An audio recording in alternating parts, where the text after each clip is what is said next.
Hello friends, नमस्ते। मैं सोनिया आप लोगों का यूट्यूब पे स्वागत करती हूँ। आज मैं आपको एक शिव चर्चा का गीत दर्द भरा सुनाने जा रही हूँ जो साहिल और मुस्कान के ऊपर है।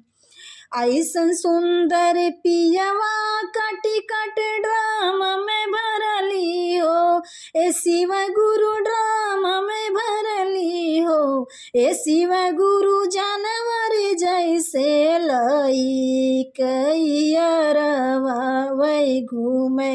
हनीमून पगैली हो, ए शिव गुरु जानवर जैसे लई कैरवा वै घूमै हनीमून पगैली हो।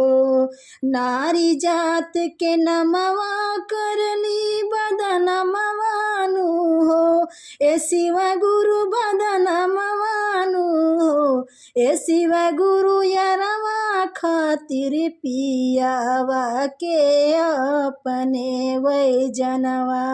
लैली हलीनु हो, हे शिव गुरु यरवा खातिर पिया वाके अपने उजनवा लैली हलीनु हो।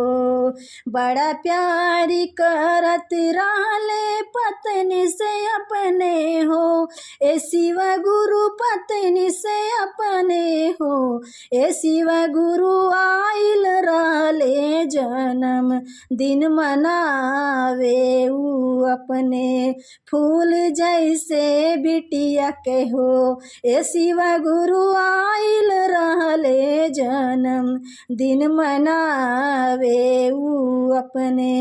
फूल जैसे बिटिया के हो।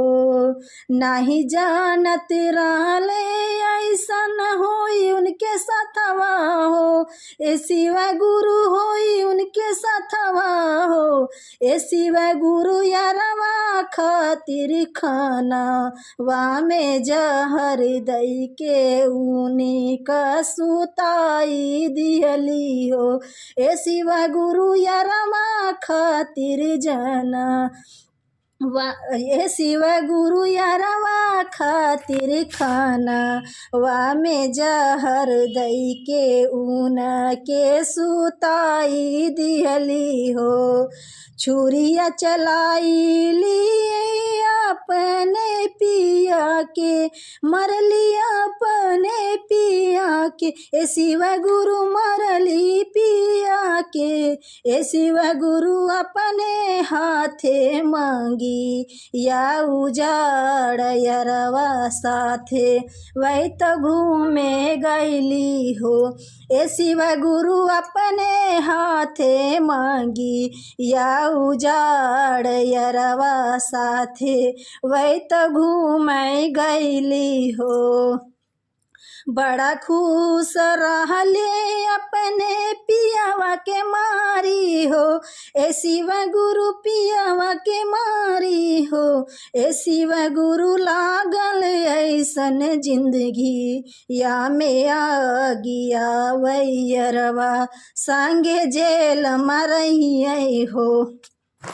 ए शिव गुरु लागल ऐसन जिंदगी में आ गिया वैयरवा साथे जेल मरही हो। कुहू के लिपियू जैसन सुंदर धियवा हो, ए शिव गुरु सुंदर धियवा हो,